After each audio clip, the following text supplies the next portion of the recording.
You are not anxious. You are awakening. That feeling comes at the strangest hours. Not when you collapse. Not in the middle of a crisis. It usually appears when everything seems fine, or at least looks that way. The morning sunlight, the cup of coffee still warm in your hand, the sound of traffic outside steady and familiar. But something feels wrong. A thin veil, almost invisible, drifts across your chest. Your breath shortens. Thoughts race through your mind. The body begins to react before you can even understand what is happening. You try to stop it.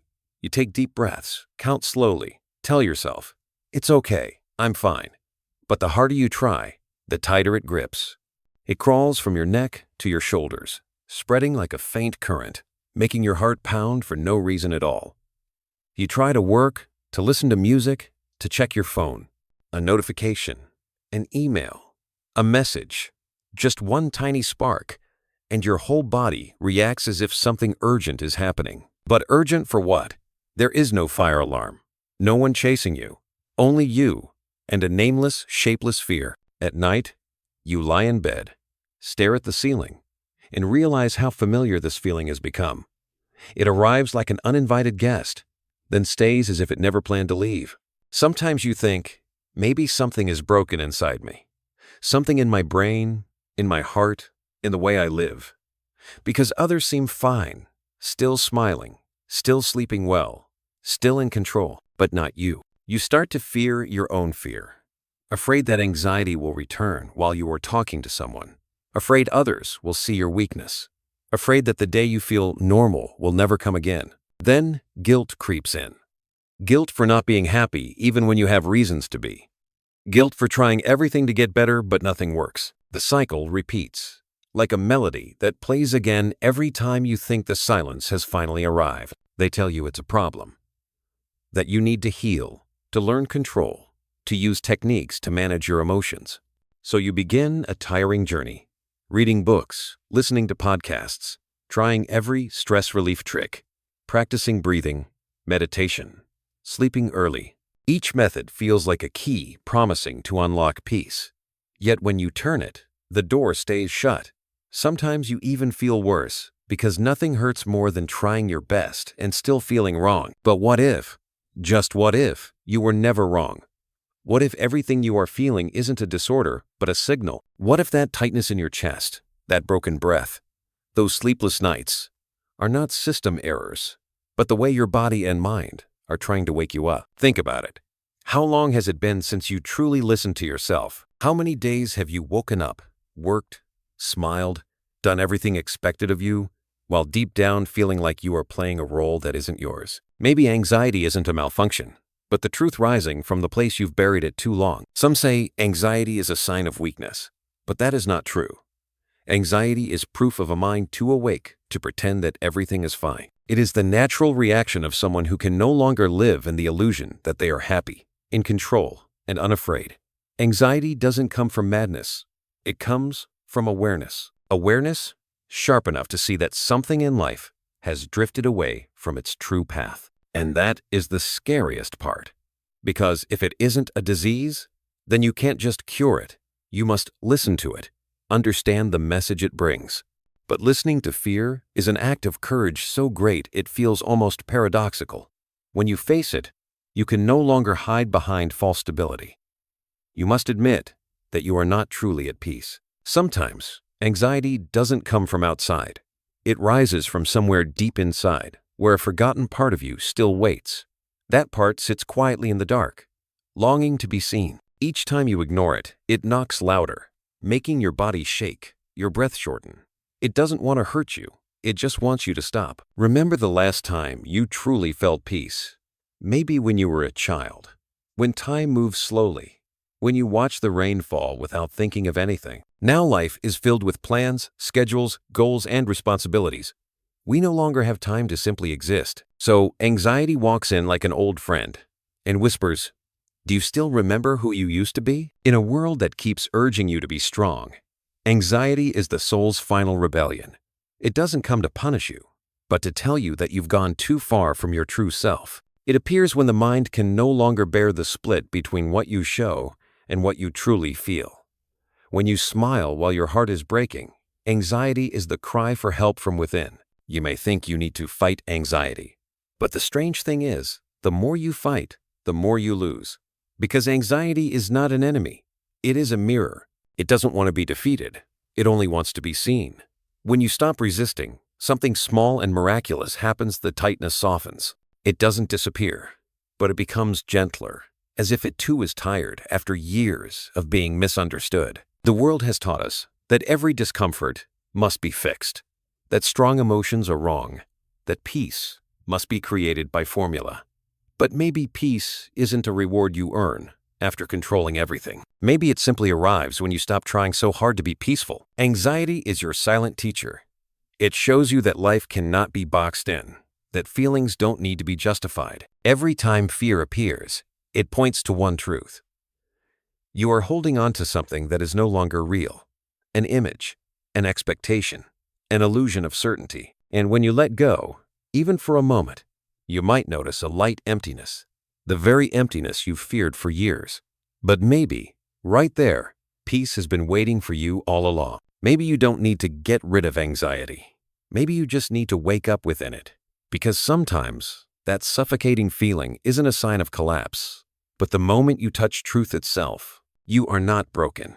You are simply waking up in a world that has grown too used to sleeping. The more people try to find safety, the more uneasy they become. It sounds paradoxical, but if you look closely, you will see it everywhere, in the way we live, love, work, and think about the future. We plan everything, schedule every hour, write long lists of goals to achieve, as if structure could guarantee peace.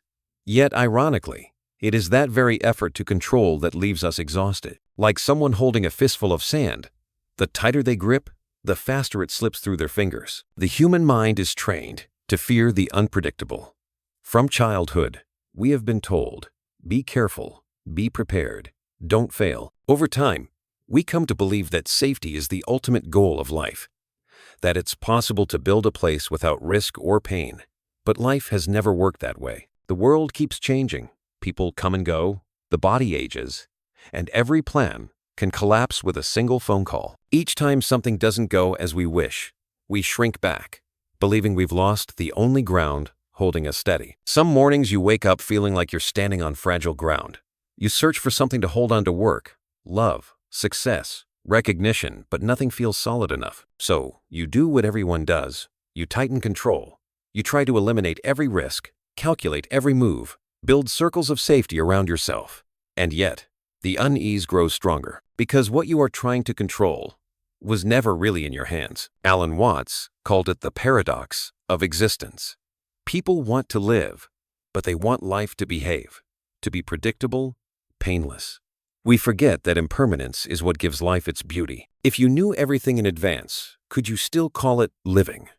Perhaps we fear impermanence not because it's terrifying, but because it forces us to face the truth that we control nothing at all. And for an ego that believes it must be in charge, that truth feels unbearable. But that fear is not your enemy.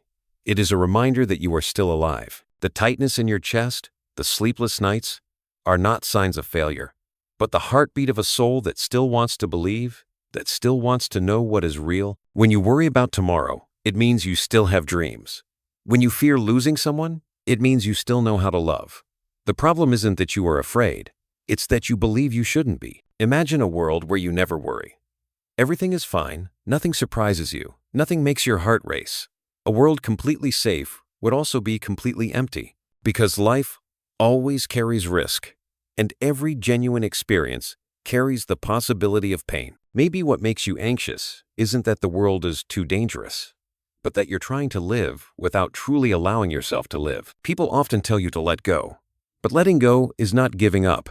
It is looking directly at what you cannot hold and saying, I accept, accepting that you will never be able to predict every outcome, accepting that suffering is a natural part of growing, accepting that love can break, the body can weaken, and tomorrow may not arrive as planned. When you truly accept, the fear of losing control stops being an enemy and becomes the wave that carries you back to the present moment. There is an old saying, the safety we seek in the future only exists in the present. We forget that when we keep running ahead, trying to build a perfect tomorrow, but the faster we run, the farther we move from the only place where life really happens now. Anxiety is born from that distance, the gap between where we are and where we think we should be, between reality as it is and the image we try to create. When you begin to see anxiety as a natural response of awareness to impermanence, you stop treating it as a flaw to fix. You start asking, what am I avoiding? Maybe it's failure, pain, rejection, or the deepest fear of all, death. But whatever it is, anxiety is only the messenger. It points to the place you haven't dared to look. The body understands this faster than the mind. It tightens when you pretend to be calm. It contracts when you force yourself to be strong. Every wave of anxiety is a biological signal that you are living out of sync with your natural rhythm. When you keep pretending to control, the body is the first to rebel. And somewhere between the pounding heart and the shallow breath, there is a quiet voice whispering, stop. Accept that life doesn't need to be perfect to be worth living. We often mistake peace for control, but true peace doesn't come from making everything go your way. It comes from knowing you are still okay even when things don't. You can't stop the waves, but you can learn to flow with them. Anxiety won't fade when you grip the steering wheel of life tighter. It will fade when you realize the road was never truly yours to control. There are mornings you wake up not knowing where you are headed. Maybe that is the beginning of freedom. Because the moment you admit you don't know, you allow life to return to its natural rhythm, unforced, uncontained. You start to see the fragile beauty of everything. The sound of wind through the window, the warmth of a coffee cup, the dew on your bicycle handle, the small things you used to miss while trying too hard to stay in control. Maybe you've been taught that happiness is the absence of anxiety. But what if happiness is simply the ability to accept anxiety? To accept that it is an inseparable part of being human, of being conscious, of being alive. Because only when we dare to feel everything, even what is uncomfortable, can we truly live. So next time anxiety rises, don't ask, how do I get rid of it? Ask instead, what is it trying to tell me? Maybe it's only reminding you that in your effort to control everything, you've forgotten the one thing you can truly hold this moment, here, right now. And perhaps if you pause long enough to listen, you'll realize that what you called unease is actually an invitation to come home to yourself. The human body does not speak in words, but it always knows before the mind understands. In moments when anxiety strikes, you can feel your heart racing for no clear reason, your breath shortening, your hands growing cold. That is not imagination. It is an ancient biological mechanism, a gift of evolution that once helped your ancestors survive wild beasts. When a lion appeared on the savannah, the brain sent a signal, run or fight. The nervous system flooded adrenaline, blood pressure rose, muscles tightened, ready for action.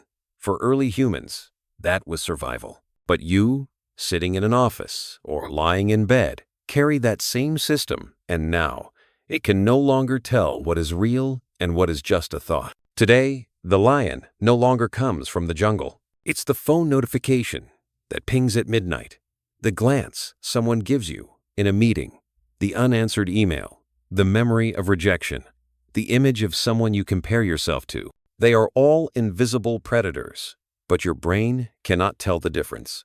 It reacts the same way, heart pounding, chest tightening, body tense like a string. And when that happens, day after day, year after year, the survival system begins to wear out. You are no longer running from lions. You are running from yourself. The tragedy is that we call this modern life, a rhythm where the body still believes you are in a battlefield, even when you are only checking your inbox. Robert Sapolsky, a neuroscientist, once said that humans are the only species able to trigger a stress response purely through imagination. Just thinking of something bad can make the body react as if it were truly happening. And that ability to imagine the very thing that once helped us create, predict, and evolve has now become a double-edged sword that drains us. You are not broken.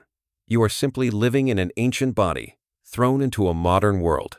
That body was designed to face short bursts of danger, but now it must endure vague, constant threats that never end. Day after day, small alarms build into an undercurrent of tension within your nervous system. It disrupts sleep, digestion, heartbeat. It wakes you in the night for reasons you can't name. Your body, once a safe home, has become a prison with invisible walls called vigilance. You try to fix it. You take medicine, meditate, breathe deeply, Read dozens of articles titled 10 Ways to Overcome Anxiety. But the more you try to overcome, the more you reactivate the very mechanism you are fighting. How can you convince your body that it's safe when your mind keeps sending the opposite signal: control, fix, fight? Every attempt to cure anxiety sometimes only reinforces the belief that something is wrong with you. And that belief itself makes the body even more tense. Maybe you've asked yourself, why am I so weak? Why can others stay calm while I cannot? But if you look closer, you'll see the opposite is true. Anxiety is not a sign of weakness. It's a sign of a body still functioning, still responding, still alive. A body still trying to protect you from what it thinks is danger. It is not fighting against you. It is doing its job.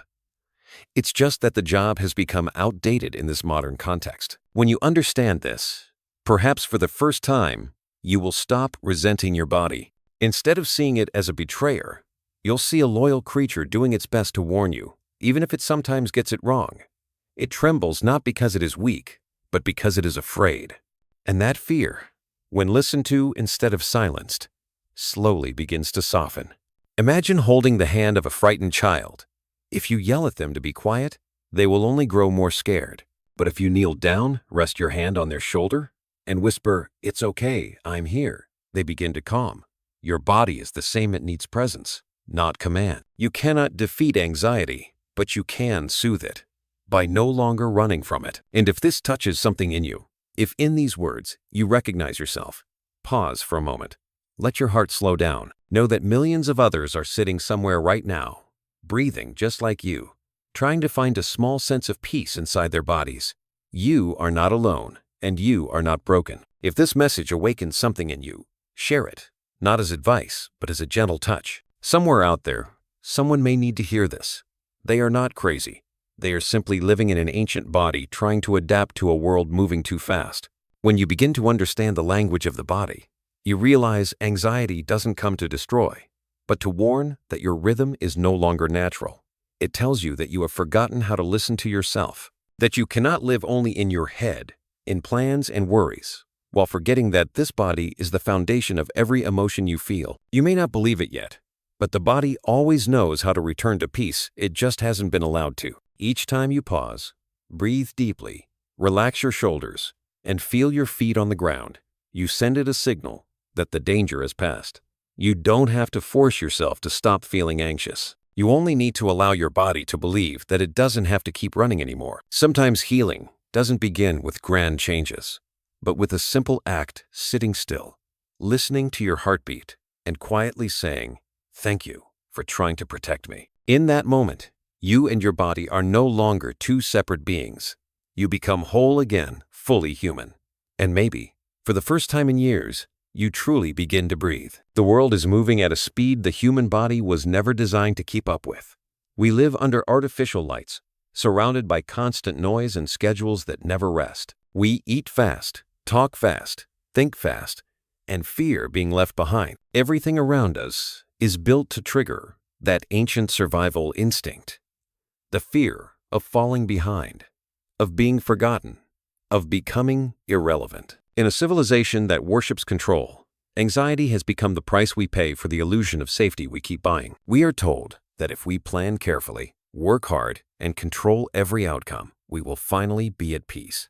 But life has its own way of proving otherwise. An unexpected illness, a call in the middle of the night, someone turning away, any of these can collapse what we once thought was solid.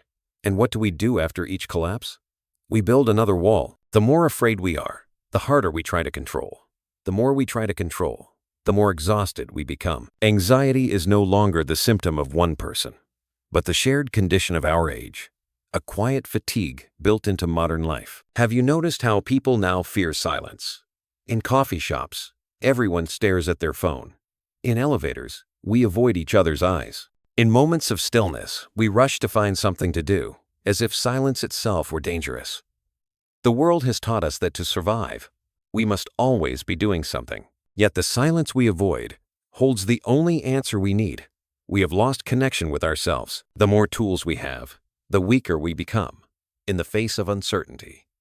The more choices we have, the more we fear choosing wrong. The world tells us we are free, but in truth, we have only traded one kind of prison for another invisible, polished, and decorated with goals. We work endlessly to feel safe, then spend money to forget how tired we are. Every effort points outward, just to avoid looking inward where anxiety still waits, quietly, for us to come home. Sometimes you think your worries come from practical problems, money, work, relationships. But if you look deeper, you will see those are only surface excuses. What you truly fear is not losing a job or a person, but losing the sense of control. We all carry the same root fear, facing the truth that no one is in control of life, that no matter how much we prepare, one day an invisible wind could sweep through and take everything away. It is this fear that drives us to build all kinds of defenses, overworking, dependence, false reassurances that say, "I'm fine." As Alan Watts once said, "The more you try to grasp water, the more it slips through your fingers." Life is the same. The more you try to make sure nothing changes, the more fragile everything becomes. Anxiety does not come from the world, but from resisting its nature. The world never promised safety. It only promised movement. With time, the human body and mind have drifted apart. The mind obsesses over plans, while the body still lives in the present, where heartbeat and breath are real. This separation leaves us with an unnameable emptiness. We think we need more money, more love, more success, but what we truly need is to be here, in this moment. The peace we chase in the future has never left us. We have simply stopped being present to feel it. The world tells us to move faster, but maybe the only solution is to stop, because sometimes stopping is the most radical act of rebellion in a culture that worships speed. Stop to breathe. Stop to feel what your body carries. Stop to ask yourself the simplest question that few dare to face. What am I running from? When you begin to observe the world with quiet eyes, you realize your anxiety isn't so personal. It is the echo of an entire civilization, obsessed with the need to know. Each of us carries the collective unease of an age where knowledge is power and also a burden. When we know too much, we fear every possibility.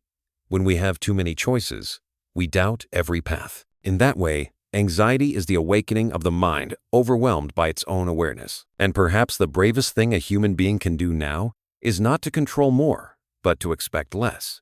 Less judgment, less calculation, less demand. To learn to see uncertainty, not as an enemy, but as the natural rhythm of life.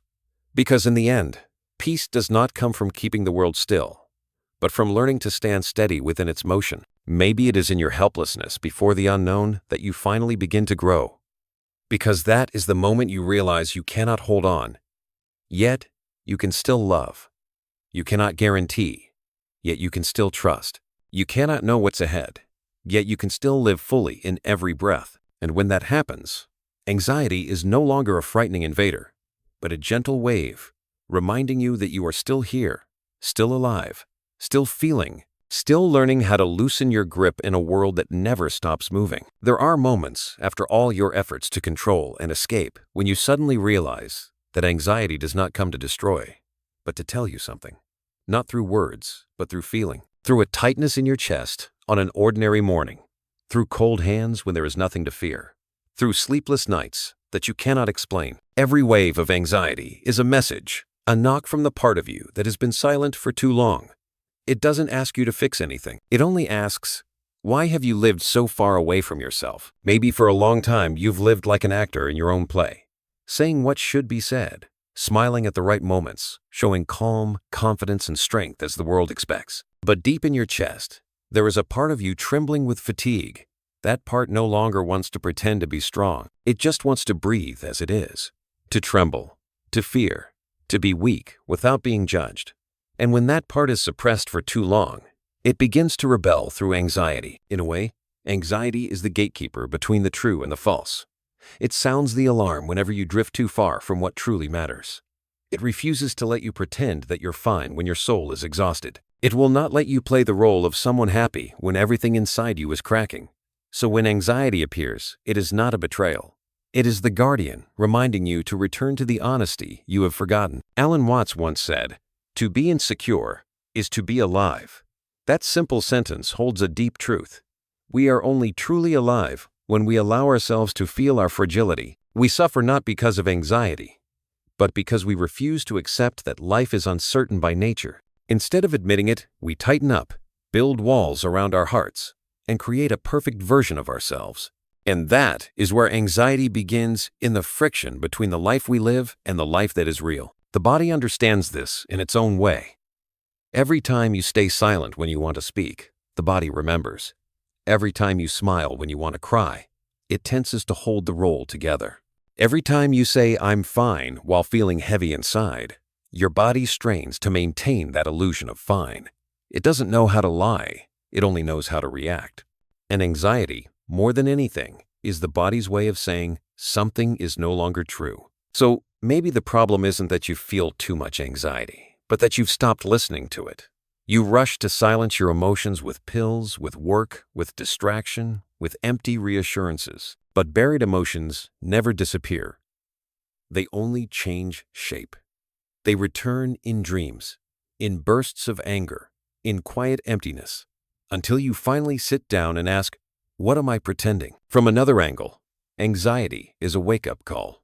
It reminds you that you have lived too long in your own shadow, that the bright, polished self you show the world is not the whole of who you are. Somewhere inside you, there is another part, fragile, honest, sometimes messy, waiting to be seen. And only when you dare to face that part does anxiety begin to soften. Because it no longer needs to shout, it knows you are listening. Perhaps what we fear most is not anxiety itself, but what it is trying to reveal. We fear that we are not as strong as we thought. We fear that we have lived too long for others. We fear that everything we hold, relationships, careers, reputation, are just layers of clothing protecting us from the emptiness inside. But if we dare to take them off, we might find that emptiness is not as terrifying as we imagined. It is simply space. The space where truth can return, where we can finally breathe. Anxiety is an invitation back to honesty, to real feeling, to real breath. It says, stop. Stop trying to be stronger. Stop trying to appear peaceful. Just sit and admit that you are afraid. When you can say that truthfully, anxiety loses part of its power. It no longer has to fight to be seen. Robert Sapolsky once said that the body is not against you. It is only performing its duty to protect. When emotions are repressed and energy gets stuck, the body sounds the alarm. Anxiety is that alarm. It is the body's intelligence trying to save you from a life that has drifted away from harmony. When you understand this, you no longer want to cure anxiety. You want to understand it, to speak with it, to learn the language it is using. And then, instead of asking, "How do I get rid of anxiety?" you begin to ask, "What is it asking me to change?" That question, though small, is the beginning of transformation, because when you stop running and begin to dialogue with fear, it ceases to be a shadow and becomes a guide. Maybe anxiety is only leading you back to the place you left long ago, the place where you live in alignment with what you feel, where your words and emotions match, where you don't have to perform to be loved. And when you begin to live close to that truth, you realize something simple yet profound. Peace was never about eliminating anxiety, but about understanding why it came. In that sense, anxiety is not an enemy. It is the voice of the soul trying to wake you up. A gentle yet persistent signal reminding you that truth cannot stay buried forever. And when you are brave enough to listen, you not only calm your fear, you open the first door back to wholeness. There is a truth most people forget. The mind cannot heal what it itself has created. You can understand anxiety, read hundreds of books, analyze your emotions with perfect logic, but understanding does not equal peace. Because peace does not come from the mind, it comes from the body, from breath, from presence. Anxiety, after all, is not just the story of the mind. It is the story of a body that has been left behind for too long. The body is where all emotions live. Yet we act as if only the head exists. We think about fear instead of feeling it. We analyze pain instead of touching it. We talk about letting go, while our whole body is still tense like a string pulled too tight. So it is no surprise that anxiety doesn't fade, because it cannot leave a place where it was never welcome. To heal, you must return to that place where your body still holds the story that has never been heard. Pause for a moment. Don't try to do anything. Just notice where your body is. Are your shoulders tight? Your jaw clenched? Your heart beating faster than it should? Maybe you've lived this way for years without realizing it. Your body carries the memory of every time you pretended to be fine, every time you smiled while your heart was breaking. And now, it is calling you home. Breath is the first doorway back. Not the kind of take 3 deep breaths to calm down, but the kind that knows it is breathing. When you inhale, feel the air passing through your nose, spreading through your chest, into your belly. When you exhale, let everything slow down.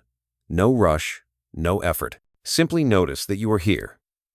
In that moment, the nervous system begins to send a new signal. The danger is over. The heartbeat softens. The body begins to believe that it can be safe, at least for now. Robert Sapolsky once said the body can switch off its survival mode if you give it enough proof that the threat has passed. Small acts, slow breathing, walking, sleeping well, or simply holding someone you trust are the body's way of self-regulation. These are not relaxation tricks. They're the biological language of safety. When you allow yourself to practice these simple acts every day, your body slowly remembers how to rest, how to trust, how to exist without being ready to fight. But healing is more than breathing. It is an art of presence. It is learning to observe without interference. Each time anxiety rises, instead of asking, "How do I stop this?" try whispering, "Hello." Don't push it away. Don't analyze. Just witness it.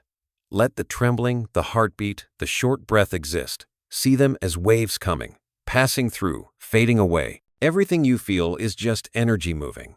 And when you stop resisting, that energy finds its own way to flow. It's hard, I know, because the mind always wants to intervene, to control.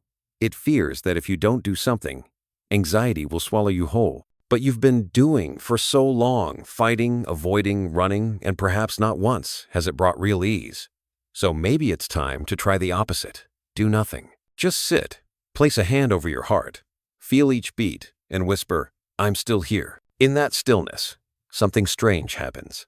Anxiety begins to lose its power, not because it disappears, but because you are no longer pulled away by it. You become the observer, not the victim. And in that small space between feeling and awareness, you find a piece of peace quiet, unpretentious, but so real it could make you cry. Presence is the simplest and hardest thing of all. It asks you to give up the habit of hiding in the future. The mind is addicted to imagination. What if this happens? What if I fail? What if they leave? Each question pulls you out of the present, giving anxiety one more reason to stay. But when you return to what is real, your breath, the feeling of wind on your skin, the distant sound outside the window, the mind begins to settle.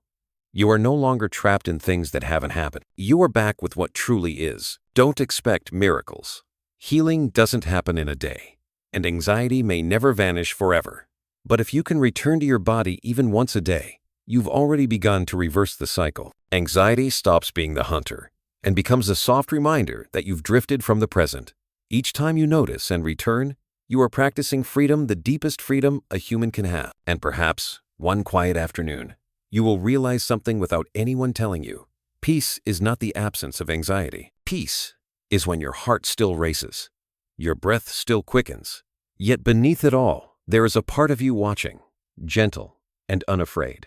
That part knows everything will pass. That part is you, the real you, not led by fear, not pretending to be fine. In that moment, your body is no longer a prison. It becomes a home, a place where every breath, every movement, every silence is a way of returning. No more running, no more searching, just living right here, in this breath, in this body, in this unfolding life, real and enough. One day, you will realize that anxiety was never your enemy. It was never the darkness that came to consume you, but a small, patient light shining on the place you've hidden for too long. Anxiety doesn't destroy you.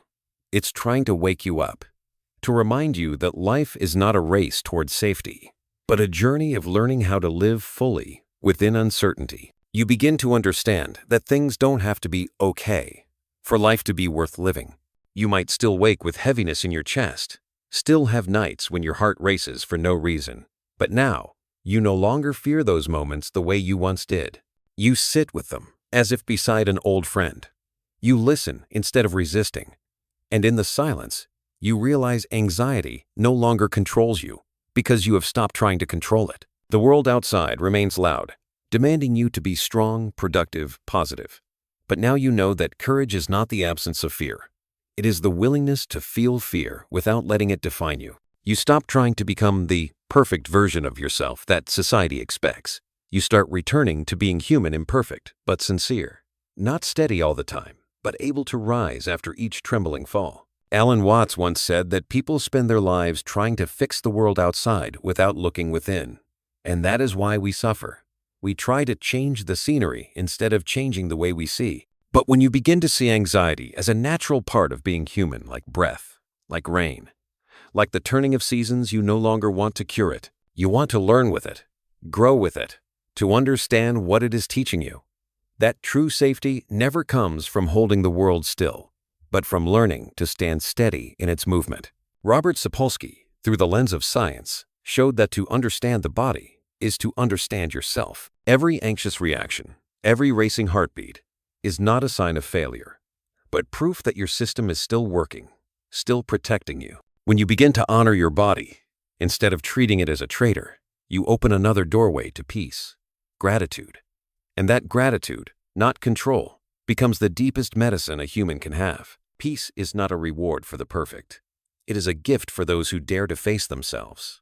You don't need to be free of anxiety to live fully. You only need enough courage to live with it, to see that even in your most fragile moments, you can still choose to be present. Because anxiety is not proof of weakness. It is proof that you can still feel, still breathe, still carry a soul that is alive. Maybe you once thought you were broken, but you never were. You've simply been learning how to become real. In that sense, anxiety is your first teacher, strict but honest. It doesn't teach you how to avoid life. It teaches you how to see. It doesn't show you how to find peace. It shows you how to accept that sometimes peace means no longer fighting against life. When you begin to see things this way, you notice that anxiety has its own quiet beauty. It is proof of a heart that refuses to go numb, a mind that still wants to understand, still wants to love, still believes the world is worth waking up to. And then, anxiety is no longer a wound, it becomes an invitation to return, to listen, to slow down, and live gently in each moment. You start to see that there is no perfect peace waiting somewhere ahead.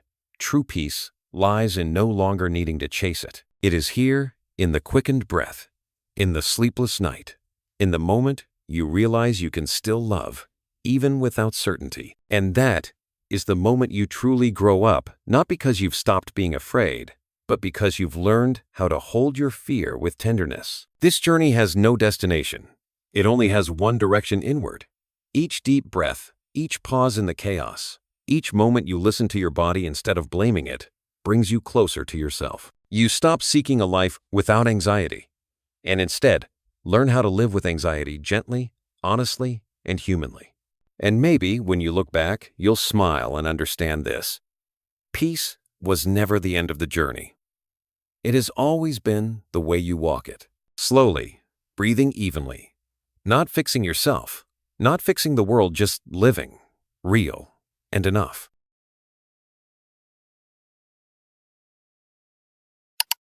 Thank you for staying with me until the very end of this story. If this message touched your heart, please give it a like, subscribe to the channel, and turn on the notification bell so you'll never miss the next journey we take together. Your support means the world to me.